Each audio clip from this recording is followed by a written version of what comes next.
अमीरी के ध्वज पर अपने आप को लहराने वाले लोग हैं। इनको गरीबों से, दलितों से, शोषितों से, वंचितों से, गांव से, गरीब से, नौजवानों से कुछ नहीं लेना है। ये सुविधा भोगने वाले लोग हैं। नहीं, हमारे यहाँ कोई प्रॉब्लम सीट बंटवारा में नहीं होता है। वो सीट बंटवारा वाले उनको दिक्कत होता है जिनको सीटों को बेचना है। हमको सीटों को सेटल करना है, हमको बेहतर से बेहतर उम्मीदवारी तय करना है। इसलिए हमारे यहाँ कोई प्रॉब्लम हो नहीं सकता है।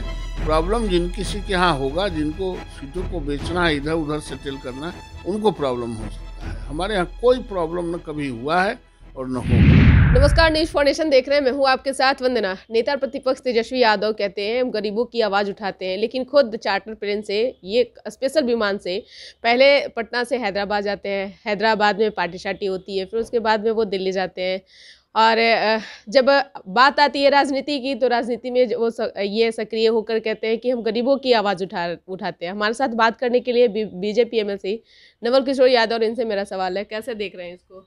इसमें देखना क्या, गरीबी के बात करना, गरीबी को समझना, गरीबी में रहना एक अलग बात है। और गरीबों का नाम लेके उसका दमन करना, उपयोग करना, गरीबी का नाम लेके राजसी ठाठ करना, भंजाना एक अलग बात है। ये लोग गरीबों का नाम लेके अमीरी के ध्वज पर अपने आप को लहराने वाले लोग हैं।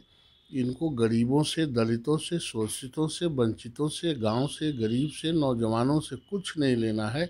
ये सुविधा भोगने वाले लोग हैं और सुविधा भोगी हैं, इसलिए सुविधा की बात करते हैं।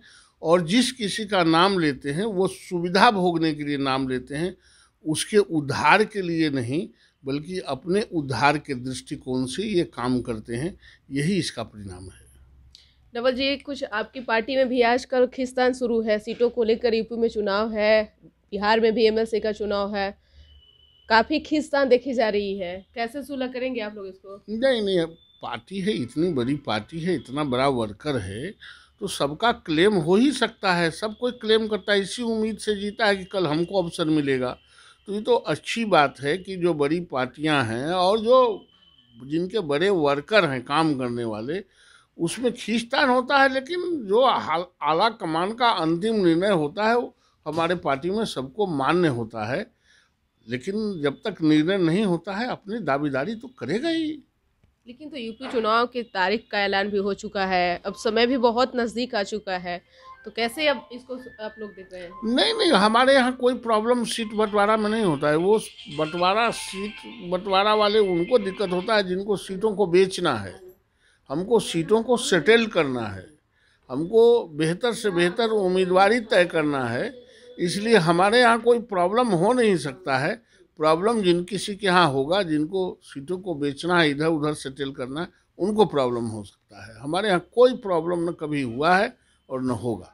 लेकिन आए दिन जिस तरह से जेडीयू जो है वो दबाव बना रही है बीजेपी सीटों को लेकर के, तो अब कैसे इसको आप लोग देख रहे हैं? कब आप लोग सीटों का बंटवारा करेंगे? कब आप लोग जो है एक जो खींचतान शुरू है उसको कब आप लोग इसको निपटाएंगे, क्योंकि समय बहुत कम है? नहीं, देखिए, कम समय में ही बड़े काम होते हैं। और हर पार्टी, पॉलिटिकल पार्टी चाहती है कि हम अपने पैर को पसारें। तो किसी का कोई दबाव होने से मतलब नहीं होता है। मतलब यह होता है कि भागीदारी हमेशा सोच समझ के चलता है, और उसमें हमारी पार्टी एक नंबर पर है। हम लोग सेटल कर लेंगे, हमको किसी से कोई खींचतान नहीं है। जब इतना दूरी तय किए हैं और इसी दिन के लिए लोग संघर्ष करते हैं, चुनाव आवे और हम अपने उम्मीदवारों को सेटल करें, इसलिए वो हर हाल में हो जाएगा। और किसी ने कहा है कि भारतीय जनता पार्टी पर कोई दबाव दे रहा है, तो वो असत्य बोल रहे हैं। ये असत्य के सिवा कुछ नहीं। भारतीय जनता पार्टी पर कोई दबाव नहीं दे रहा है। और हम लोग, आप एक से एक परिस्थितियाँ आई है, सिटिंग कैंडिडेट को भी हम लोगों ने सेटल करके अपने एलआई पार्टी को दिया है, सिटिंग एमपी को दिया है। इसलिए हमको किसी से लेते और हमको किसी को देने के लिए फॉरगो करते हुए भारतीय जनता पार्टी को कहीं कोई कठिनाई नहीं होता है। इसलिए यह दिमाग में तो किसी को बात आना ही नहीं चाहिए कि सीट के डिस्ट्रीब्यूशन पर हमारे पार्टी में कुछ हो सकता है।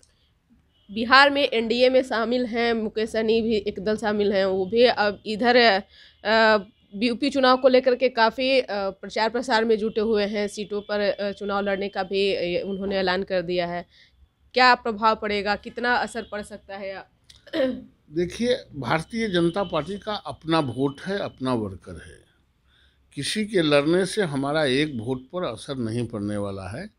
हमारा जो है वो हमारे साथ है, और जो हमारा नहीं है वो हमारे साथ नहीं है। वो वापस में वो लोग जो हमारा मतदाता नहीं, उसी में कोई डिस्ट्रीब्यूशन कर सकता है। हमारे मतदाता में कोई हाथ नहीं। हमारा मतदाता बड़ी सजग है, ट्रेंड है, समझदार है। ये विचारों की पार्टी है, विचारों से पैदा हुआ है हमारा वर्कर।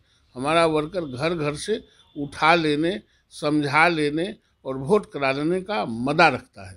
मुकेश सहनी जो कर रहे हैं उससे कोई फर्क नहीं पड़ने वाला है। किसी से कोई फर्क नहीं पड़ने वाला है।